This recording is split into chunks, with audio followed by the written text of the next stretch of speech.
За сайн байцгаана уу? Та бүхэндээ Алтарт Поппи хааны гайхалтай амьдралаа сэдвлэн хийсэн киног ярьж өгөхөд бэлэн боллоо. За тэгээд үзгээсээ өмнө лайк болон subscribe дарж дэмжгээ битгий мартаарай. Ингээд кинонд орцгоё.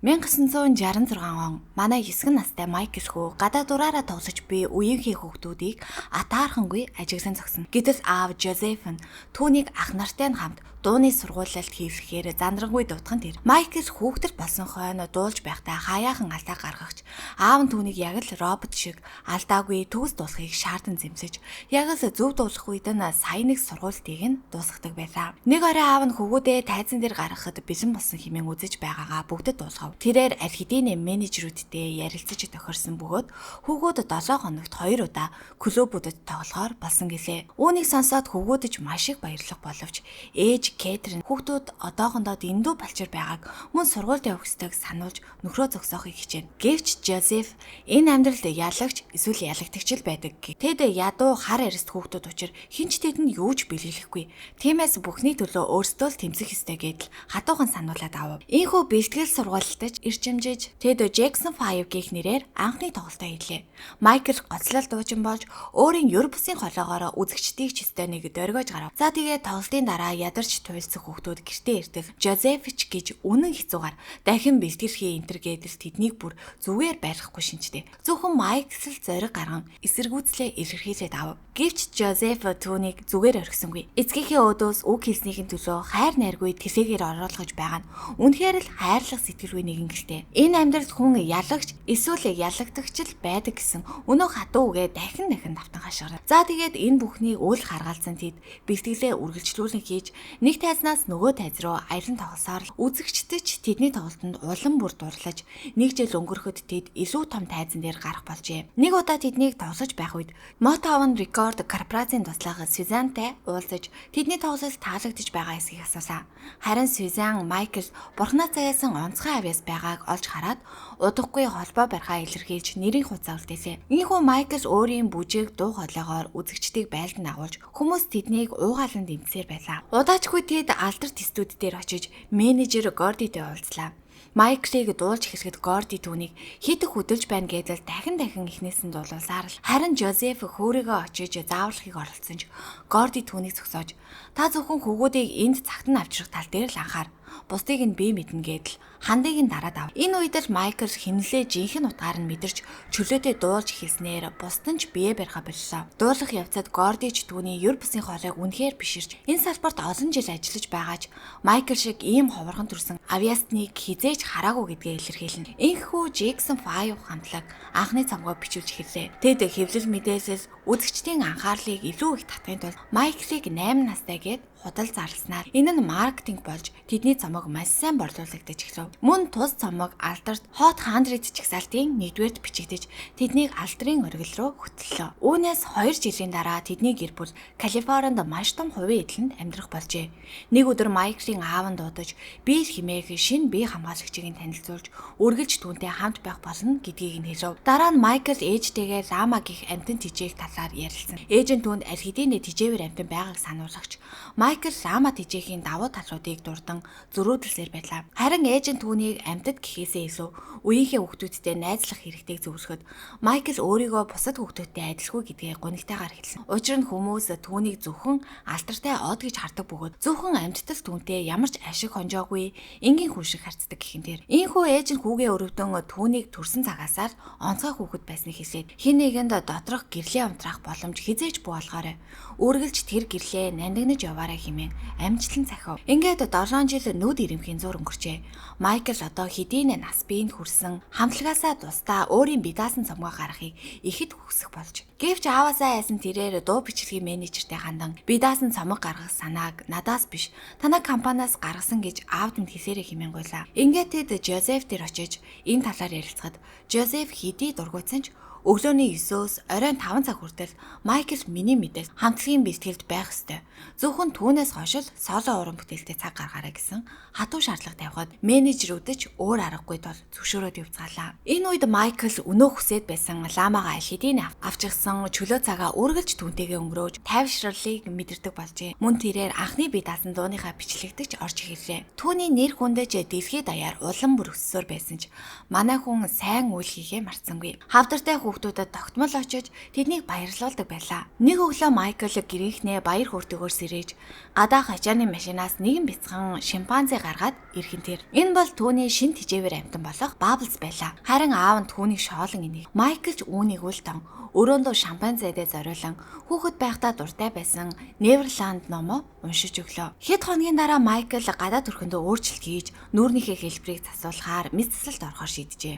Мөн тэрээр арьсан дээр нь гарч ихэлсэн цайхан өвчнөдөө маш их санаа зовж эмч ууж эхлэв. Манай хүн ч өөрийн нүүр зариндаа үргэлж сэтгэл дундуур явдаг байж л дээ. Эмч хүртэл түүнийг чи царайлаг шүү дээ гэж тайвшруулахыг хичээх боловч Майкл өөрийнх нь нүүр тэгш хэмтэй биш.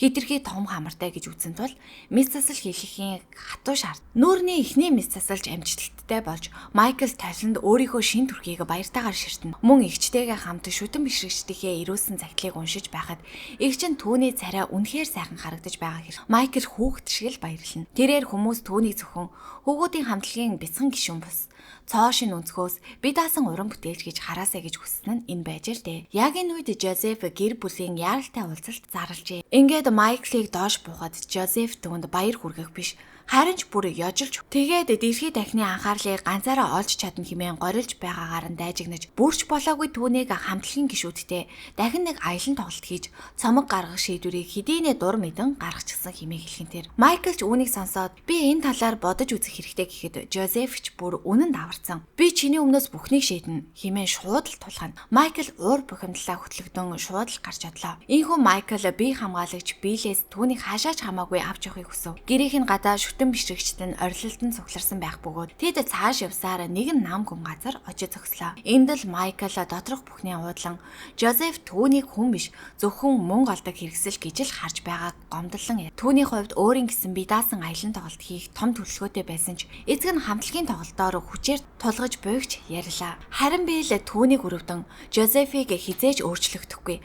Аавынхаа сүдрээс гарахын тулд өөрийн гэсэн баг бүрдүүлж хамгийн шилдэг өмгөөлөгчтэй болох хэрэгтэй гэж чухал зөвлөгөө өгөв. Үүнээс хойш Майкл бие даасан уран бүтээл аялан тоглолтуудаа хийсээр 2 жил өнгөрчээ. Тэрээр урд урдынхаасаа ч илүү нэр хүндтэй болж дэлхийд дахныг байлдан агуулсан цоо шин дүр төрхийг бүрдүүлж чадав. Нэг уулзалтын үеэр Джон хэмээх залуугийн хэлсэн зоримог үг түүний анхаарлыг татаж чадлаа. Джон түүн рүү харж хамгийн шилдэг санаа бол хамтлагаас салж ганцаараа замналаа хөөх явдал хэмээн хэлхэн тэр. Майкл ч түүний хэн болохыг асуухад Джон өөрийгөө дэлхийн олон алдарнуудын төлөөлөгч, өмгөөлөгчөөр нь ажилдаг хэмээн танилцуулав. Мөн Джон түүнээс чухам яг юунд хүрэхийг хүсэж байгааг нь асуухад Майкл огт хэрэгэлцэлгүйгээр дэлхийн хамгийн шилдэг болох гэдэл их л шийдэмгийг хариулна. Тэд хоёулахнаа уртгад Майкл өөрийн шин төлөөлөгчөд хамгийн ихний, хамгийн хүнд алгуур болох эцэг Жозефийг өөрийнх нь менежерээс яаралтай халахыг даалгахын тэр. За тэгээд тун удахгүй Жозефт нэгэн гинтийн мэдээ ирсэн нь түүнийг Майклийн менежерийн албан тушаалнаас чөлөөлж байгаа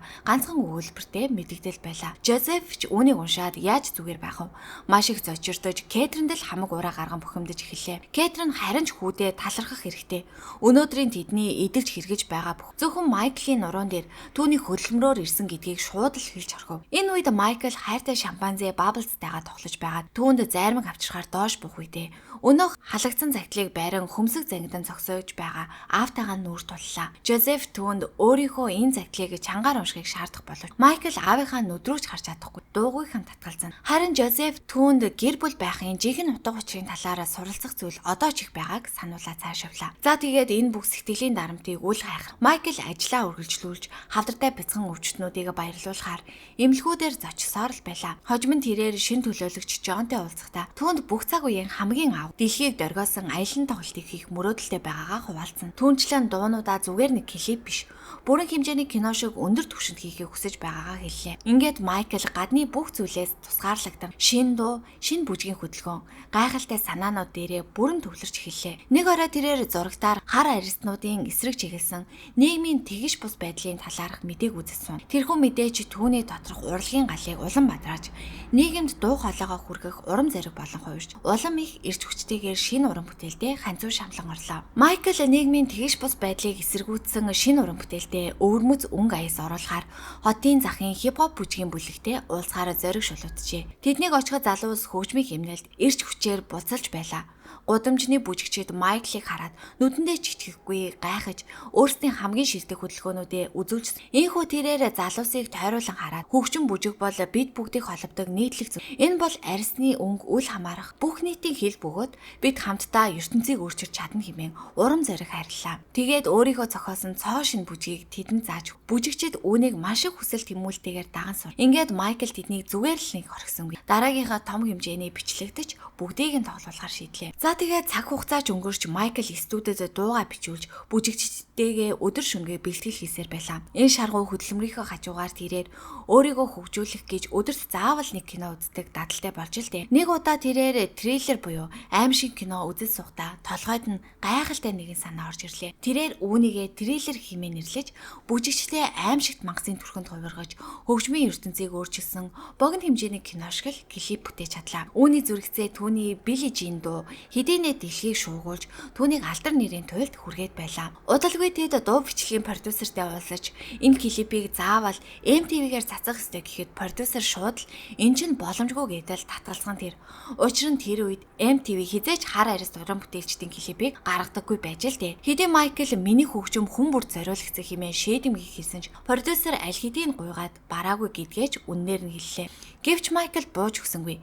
Илүү сайн шалгаж, илүү их хичээх хэрэгтэй хэмээн гатуу шаардсан. Продюсерыг хөдөлгөж, тэрээр тусгай дуудаж, MTV-гийн ерөнхий менежертэй холбож өгөхийг хүслээ. Ийхүү дууг цацхыг хүсгэд утасны цаанаас урдын лайдал татгалзсан дээрэнгүй хариу сонсогдхон тэр. Гэвч продюсер энэ удаад хэрэв 10 минутын дотор энэ клипийг цацахгүй бол манай компани харьяа дэлхийн бүх шилдэг уран бүтээлчдийн клипийг танаас угаас татаж гэрээгээ цуслах болно хэмээн сүрдүүлж орхихон тэр. За тэгээд түүнийг уцаа таслах үед нь Майклийн нүүрэндээ ялтын нэмсэглэл тодорч байгаа нь хараг. 1983 он Калифорнид болсон Мотовны ойн тоглолтын тайзан дээр Майкл Билли Жин дуугаа дуулж хүн төрлөختний өмнө алдарт сарны алхалтаа анх удаа хийж үзүүллээ. Энэ үед түүний трейлер замаг аль хэдийн 25 сая хувь борлогдож дэлхийн дээд амжилтыг тогтоогод байлаа. Тайзнаас буугаад үзэгчид түүнийг хараад галзуурах шахам хашгиралтаж хаа явсан газартаа сая шүтэн бишрэгчд нь цоглордог болжээ. Удалгүй нэгэн томоохон үдшилгийн үеэр Жозеф инээд тодруулсаар түүнийг чиглэн ирлээ.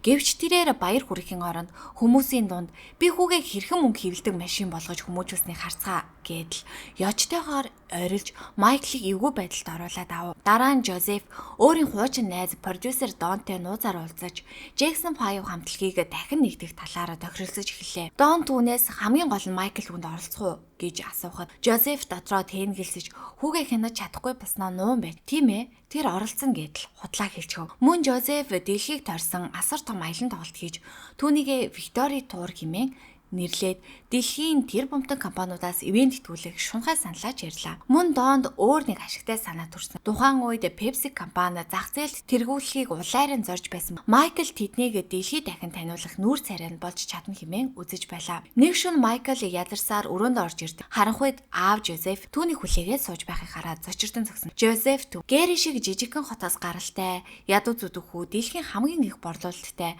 цомгийг гаргана гэж хэн санах билээ? Зөвхөн би л тэгж бодсон хэмээн өөрийгөө дүгүүлэх юм. Мөн маш ууртаагаар түүн рүү төхөж ах нартайгаа хамт аялан тоглолтод заавал явах ёстой хэмээн хүчээр тулах. Майкл анх удаа аавынхаа өмнөөс хэцлэн харж би одоо хүүхэд биш. Надад өөрийнхөө амьдрах, өөрийнхөө замыг хөөх цаг хэрэгтэй хэмээн шийдэмгий хариуллаа. Гэсэн ч Жозеф бууж өгсөн. Чи энэ гэр бүлгүйгээр хинч биш гэдэл Майклийн нүдэн дээр шууд Дон руу залгаж аялан тоглолтыг албан ёсоор баталгаажуулж байгаагаа хэлчихэд хаалгыг нь саван гараад яв. Ингээд Майклийн дургуутслыг үл харгалзан Pepsi компани сурталчилгаа болон аялан тоглолтын бэлтгэлийн ажил эхэллээ. Гэвч зураг авалтын сургуулилд эд дундаа явж галын эффект ажиллах үеэр гинтийн аимшигт осол гарч Майклийн толгой дээр гал авалзан шатаж эхэлхэн тэр.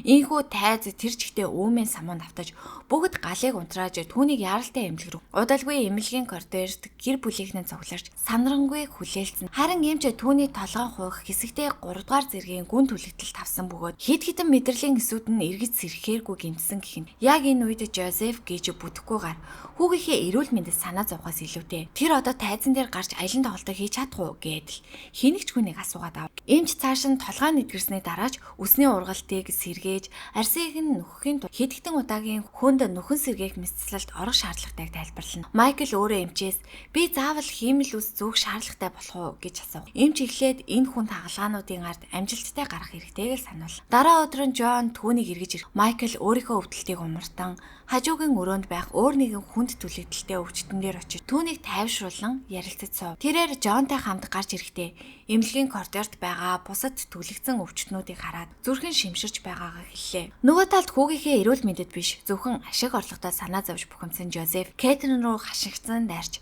Майклгүйгээр энэ аялан тоглолт үргэлжлэх ямар ч боломжгүйг хэрэв тоглолт цуцлагдвал маш их хэмжээний мөнгө алдаж өрөнд орох гэж байгаагаа тайлбарлана. Харин Кэтрин түүний энэ сэтгэлгүй байдалд гомдож Майкл үхэлтэд тэмцэлдэж сэхэн амьдруулахаас гарч ирээд байна. Тэр анхнаасаа л энэ тоглолтонд явахыг огт хүсэв. Тэгээд Майкл одоо хүүхэд биш өөрийнхөө замаар явах ёстойг ухамсарлах цагчин болсон. Хаяач болохны хүүдээ зам тавьж өгөх хэрэгтэй. Эс бөгөөс чи хүүгээ үүрт алдах болно гэдэл хатуухан сануулад авав. Удалгүй Майкл Биллд доторх сэтгэлээ уудлан бурхан надад үнэхээр нэгүүлсэнгүй хандлаа. Би тэр аимшигт гал дунд үхэлтэд нүүр тулсан. Надад амьдрах 2 дахь боломжийг олгосон. Тиймээс би үлсэн амьдралаа энэ дэлхийд зөвхөн баяр баясгалан хайр түгээхэд зориулах болно хэмээн хэллээ. Мөн тэрээр өөрийг нь зовоосон ч гэсэн гэр бүлийнхээ ирээдүй ах нарынхаа нүрийг бодон энэхүү аялан тоглолтыг эцсийн удаа хийхээр зориг шулаацсан байлаа. 1984 он аялан тоглолтын нээлт болж аврах том цэнгэлдэх хүрээлэн дэлхийн өнцөг болон бүрээс ирсэн үзэгчдээр пиг дүрчээ. Майкл ах нарынхаа хамт тайзан дээр гарч гайхалтай хэмнэлээр дуулж бүжиглэж эхэлнэ. Үзэгчдийн ч сэтгэл хөдлөл дээд хязгаартаа тулж Майклийн хөдөлгөөн бүрийг харан галзуурах шахмал хашгиралтан байлаа. Тоглолт амжилттай үргэлжилж дуусах төхөх үед Майкл микрофоноо барин үзэгчд рүү хар. Тэрээр энэ бүх хугацаанд хүүхэд наснаас нь ахуулаад хамт байсан хайртай ах нартаа чин сэтгэлийн талархал илэрхийлснэ. Гинэт энэхүү аялан тоглолт бол миний тэдэнтэй хамт нэг тайзан дээр гарч буй хамгийн сүүлчийн тоглолт байх болно гэдгийг